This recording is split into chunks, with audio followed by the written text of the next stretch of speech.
Hello friends, आज हम पढ़ेंगे अपनी next technique selection of a suitable method of production. कई बार मैनेजमेंट के सामने ये प्रॉब्लम आ जाती है कि वो कौन सा टूल यूज करें प्रोडक्शन के लिए। मतलब क्या वो मशीन के थ्रू प्रोडक्शन करें या फिर मैनुअली। तो इस केस में डिसीजन लेने के लिए मैनेजमेंट क्या करती है, मार्जिनल कॉस्ट टेक्निक का यूज करती है। मतलब जिस मोड से हमारा कंट्रीब्यूशन ज़्यादा आएगा, हाईएस्ट आएगा, उस मोड को सेलेक्ट कर लिया जाएगा और दूसरे मोड को रिजेक्ट कर दिया जाएगा। एक एग्जांपल लेते हैं। देखिए, हमारे पास दो ऑप्शंस हैं, मशीन और मैन। सेल हम 10,000 यूनिट की कर रहे हैं, 6 रुपए एक यूनिट का रेट है। तो मशीन के केस में भी 60,000 और मैन के केस में भी 60,000। डायरेक्ट मटेरियल की बात करें तो मशीन 10,000 दोनों सेम होगा ना, मटेरियल उतना ही यूज होगा। लेबर मैन के केस में ज्यादा लगेगी, मशीन के केस में कम। तो मशीन के केस में कुल 1000 लगा और मैन के केस में 6000। वेरिएबल ओवरहेड की बात करें तो मशीन के केस में 4000 और मैन के केस में 2000। ये सब कुछ हमारे पास होगा पहले से। हम मार्जिनल कॉस्ट निकाल सकते हैं। मार्जिनल कॉस्ट सबको ऐड करके जितने भी वेरिएबल एक्सपेंडिचर्स हैं, 15,000 इस केस में, 18,000 दूसरे मैन के केस में, कंट्रीब्यूशन निकाल सकते हैं। Sales minus marginal cost. Machine के केस में कंट्रीब्यूशन आ गया 45,000 और मैन के केस में आ गया 42,000। तो हमारी सेल कितनी आई, सेल निकाल सकते हो। सेल तो उतना ही है 60,000 मैंने मशीन के केस में और मैनुअली 60,000। इसका मतलब है कि अगर हम मार्जिनल कॉस्टिंग टेक्निक का यूज करें ये सिलेक्ट करने के लिए कि हमने मशीन से प्रोडक्शन करना है या मैन से, तो हमें किसे कंपेयर करना पड़ेगा, अपने कंट्रीब्यूशन को। कंट्रीब्यूशन मशीन के केस में देखें तो 45,000, वही मैन के केस में देखें तो 42,000। किसका ज्यादा है, मशीन का। तो हम कौन सा मोड सिलेक्ट करेंगे अगर हमने मार्जिनल कॉस्ट टेक्निक यूज करनी है, मशीन।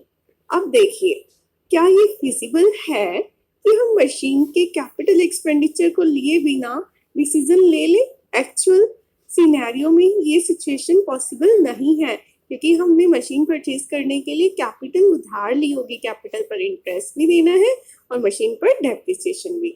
तो चलिए हम टोटल कॉस्ट और टोटल प्रॉफिट के बेस पर डिसीजन लें तो हमारे पास क्या रिजल्ट आएगा। मार्जिनल कॉस्ट हम निकाल चुकी है 15 एंड 18,000। फिक्स ओवरहेड मशीन के केस में 3,000 और मैन के केस में 2,000। डेप्रिसिएशन की बात करें तो डेप्रिसिएशन मान लीजिए 10% है।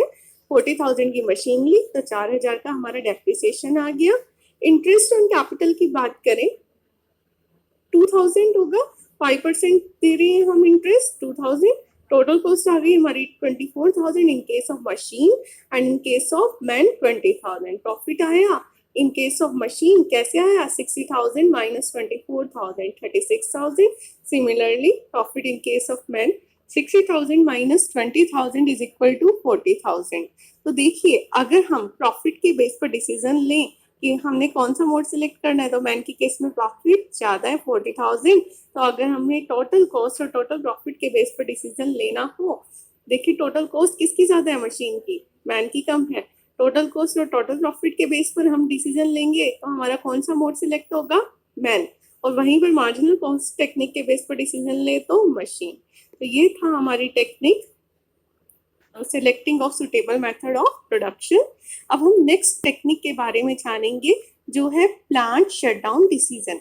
कई बार मैनेजमेंट के सामने ये प्रॉब्लम आ जाती है कि मैनेजमेंट को अपना प्लांट बंद करना होता है टेम्परेरीली या फिर परमानेंटली। इस केस में भी मार्जिनल कॉस्ट टेक्निक मैनेजमेंट को हेल्प करती है डिसीजन लेने के लिए कि बिजनेस को बंद कर देना चाहिए या फिर लॉन्ग टाइम तक खुला रखना चाहिए। अब देखिए, ऐसे डिसीजन लेने के लिए हमें क्या करना पड़ेगा, सेलिंग प्राइस को देखना पड़ेगा क्या है। सेलिंग प्राइस किसका, if selling price is less than the marginal cost plant should be shut down on temporarily basis. But before taking this decision, other factors like fear of losing the customer, effect on relationship with labor and supplier etc. should be taken into account. देखिए क्या करना होता है, हम देखेंगे कि हमारा plant को सेल करने के बाद हमारी मार्जिनल कॉस्ट का कंपैरिजन करना है। तो हमें कितना लॉस होता है। जनरली हम लॉसेस को अपना कंपेयर करेंगे और उस बेस पर हम डिसाइड करेंगे। आइए इस मेथड को एक एग्जांपल के थ्रू समझते हैं।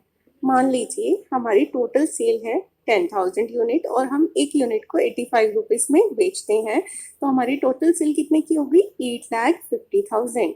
वेरिएबल कॉस्ट को लेस कर दें, 10,000 यूनिट है, एक यूनिट को बनाने में हमें 80 रुपए का खर्चा आ रहा है, तो हमारा कितना हो गया? 8 लाख। कॉन्ट्रीब्यूशन आ गया 50,000, मतलब कुछ ना कुछ कॉन्ट्रीब्यूशन हम रिसीव कर रहे हैं। अब फिक्स कॉस्ट की बात करें तो हमें प्लांट को लगाने में 2,10,000 रुपए का टोटल खर्चा आया था, तो हम लॉस होगा ना हमें, क्योंकि हमारा कॉन्ट्रीब्यूशन कम है, -1,60,000। देखिए अगर हम प्लांट को शट कर देते हैं, बंद कर देते हैं पूरी तरीके से, तो हमें कितने का लॉस होगा? हमारा फैक्ट्री तो बंद हो गई, कितने रुपए लगाकर लगाई थी? 2,10,000। ठीक है, 2,10,000 का नुकसान होता है। वहीं दूसरी ओर अगर हम प्लांट को ऑपरेटेड रखें तो हमें कितने का लॉस होगा? 1,60,000। समझ आ रहा है?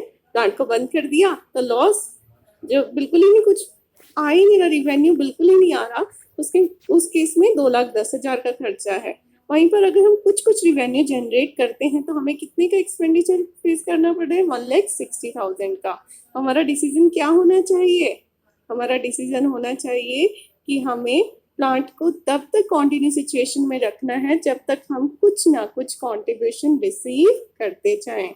आई होप इस एग्जाम्पल के थ्रू आपको ये पॉइंट क्लियर होगा कि कब हमने प्लांट को शिफ्ट करना है और कब हमने प्लांट को कॉन्टिन्यू रखना है।